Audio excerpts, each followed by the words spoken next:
ทำบุญอุทิศส่วนกุศลวานกาลพึกษ์วานกาลพึกษ์วานกาลพึกษ์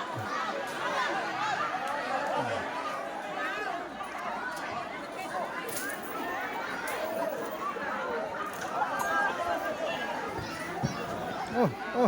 ตำหัวกันเด้ออย่าตำหัวกันเด้อเป็นการเซฟเต้นมาเนี่ยจะได้นอจะได้ฉลากแน่นอนเนี่ยนอฉลากคนนี้ยังแน่นอฉลากนะ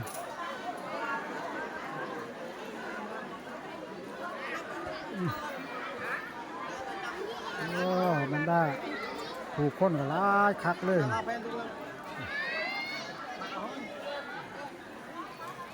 น่าใจดุกเต้าใจเล่าใจฉลากนู้นมาตัง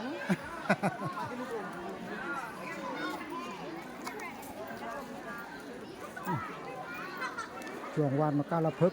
วันกาลพึกวันเสร็จเรียบร้อยแล้วเป็นการเสร็จบัดนี้ยังจะจากที่อาจารย์ทำพิธีของคนไปบัดนี้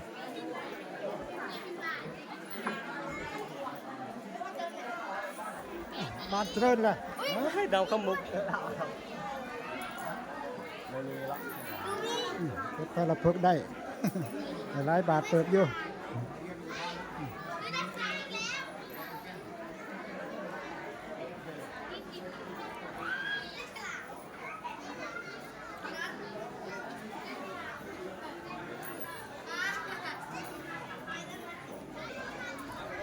หน้าบานมันล้ม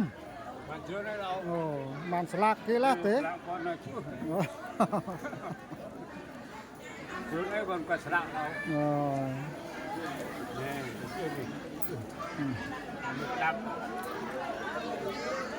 เป็นถ่ายรูปเป็นที่ระลึกลูกเต่าเราล้านถ่ายรูป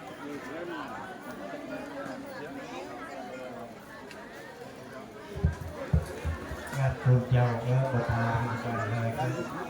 học lư thì không nhọc lư đều cặp lư cứ bẹt đỉnh và được thì nó có đi cùng quyền การอุทิศส่วนกุศลเรียบร้อยแล้วยังแต่ของตะกี้ตาจานเพิ่นสิเฮ็ดจังไดบัดนี้ไปก็สิได้ประชุมเพิ่มกันล่ะเนาะช่วงต่อไปคือเวทีก่อนคือเวทีให้เสร็จสิ้นก่อน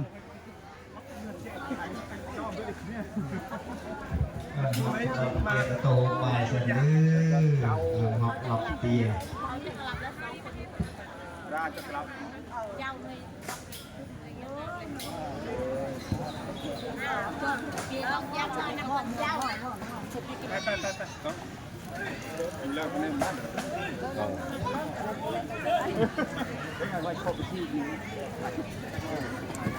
เต่าเราล้างก็ล้ำถ่ายรูปเป็นที่ระลึก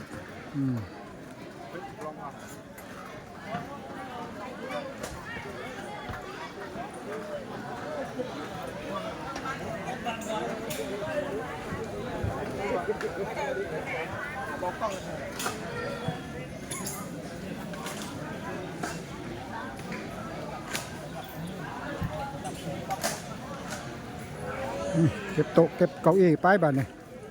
ทางเก็บโต๊ะเก็บเก้าอี้เสร็จเรียบร้อยแล้วไปเมียน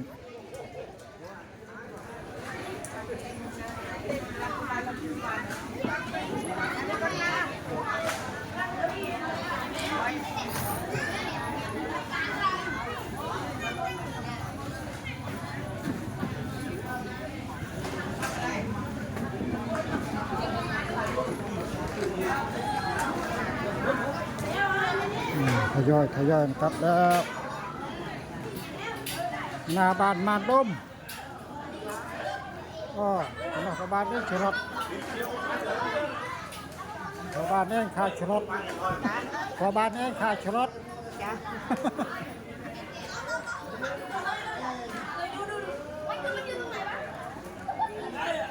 ดึงได้อบดึงได้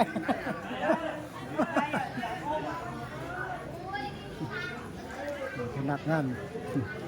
กลางเต้นกำลังจัดเตรียมรื้อเต้นกัน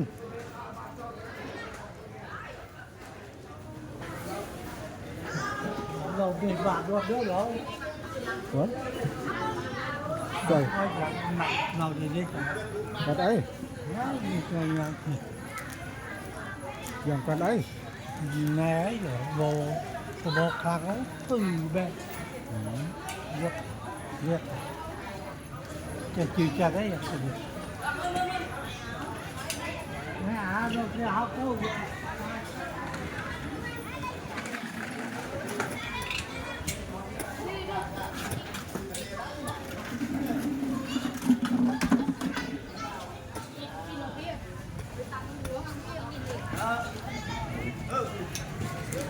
ยังรือเต้นนะเนาะเสร็จสิ้น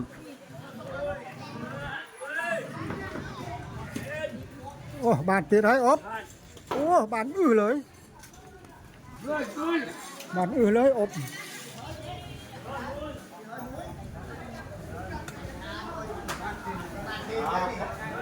มันโปร่งใสเลยโอ๊ตอบกระราบห้อยมันโปร่งใสที่อบ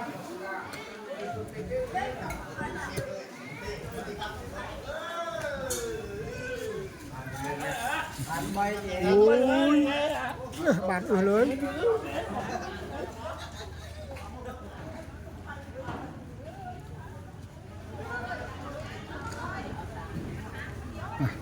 กันเก็บโต๊ะเก็บเก้าอี้เป็นระเบียบเรียบร้อยขนเข้าไปในบ้านมันขนเข้าไปในบ้านช่วงแรงช่วงบ่ายช่วงค่ำๆจะได้เก็บอัฐิกันเหมือน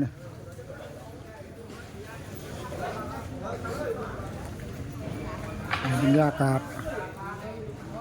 ตาซาอยู่บ้านวัดภูมิลมเย็นต้นไม้เงาห่มโอ้เย็นสบายดีปัญญังเย็นสบายเลยมันตาลูกเต่าลูกล้านกับทยอยกลับแล้วเนาะไปรับแขกอยู่ทั้งบ้านรับแขกพ่อแม่พี่น้องกระนาหมดเหรอมัน đây từ lúc tăng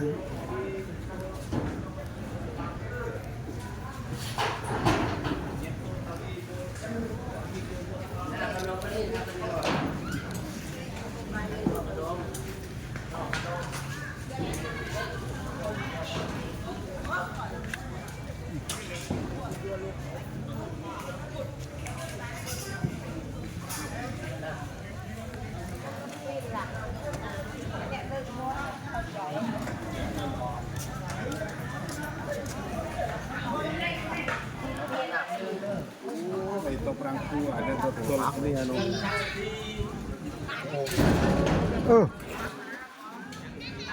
แน่บักอนุเด้อบักสักซีนะระวังบักสักซีเด้อ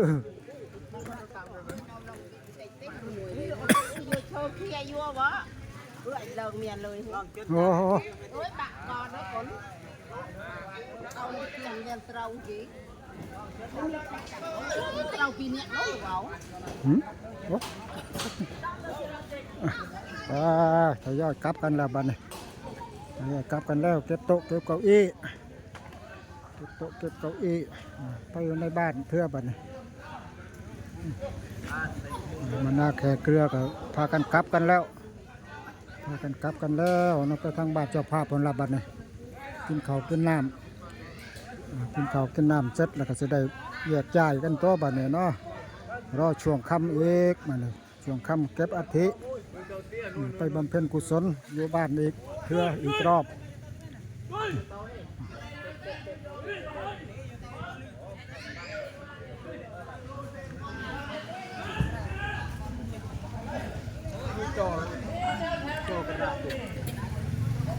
มูดจอลเป็นอะไรเป็นไหนมันขยะมันดะขยะถังขยะ